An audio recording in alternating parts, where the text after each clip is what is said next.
bills. The nation's leader, meantime, said unlike the gaming referendum, which was an opinion poll, the results of this constitutional referendum will stand. Juliana Will Ferguson has more from the Prime Minister and members of the Constitutional Commission.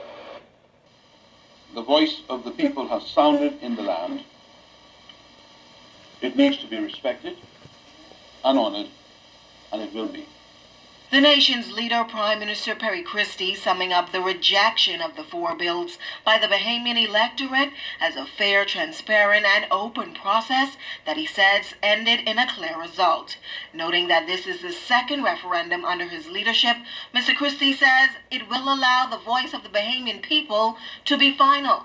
Although yesterday's rejection of the gender equality bills is clearly a setback for the program of constitutional reform, it is by no means an end to it.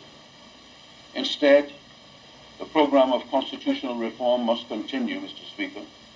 How and when and in what form it will continue will be the subject of further consultation. Now, when the dust settles, the Prime Minister says there will be room and time for proper reflection. MP for Marco City and United Democratic Party leader Greg Moss taking issue with Christie's response to the results.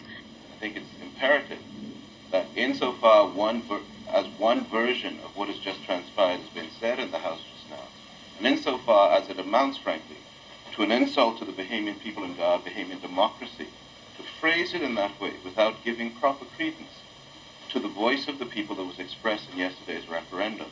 Meanwhile, Constitutional Commission Chair Sean McQueenie noted that of the 73 recommendations to amend the Constitution, gender equality was one that both sides believe needed to be dealt with first. The government wanted to have a bipartisan effort, and the opposition made it clear that they would only make it a bipartisan effort if the first round would be limited strictly to gender equality issues. And that was understandable because the FNM saw that as unfinished business from 2002 when they had brought in a gender equality referendum and it had failed. So the government said, okay, fine, we'll go with that. He and fellow commission member Brandis Duncanson believed that many factors contributed to a no vote. There was a lot of suspicion, a lot of distrust, a lot of talk about hidden agendas.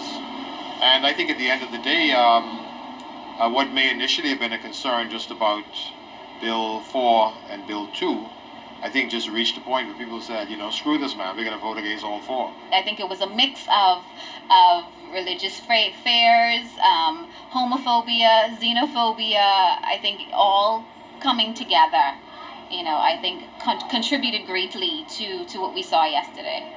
Now, in the wake of what the Prime Minister described as a vigorous and fractious debate on the bills, he says now is the time for nation healing. Juliana Will Ferguson, ZNS Network News.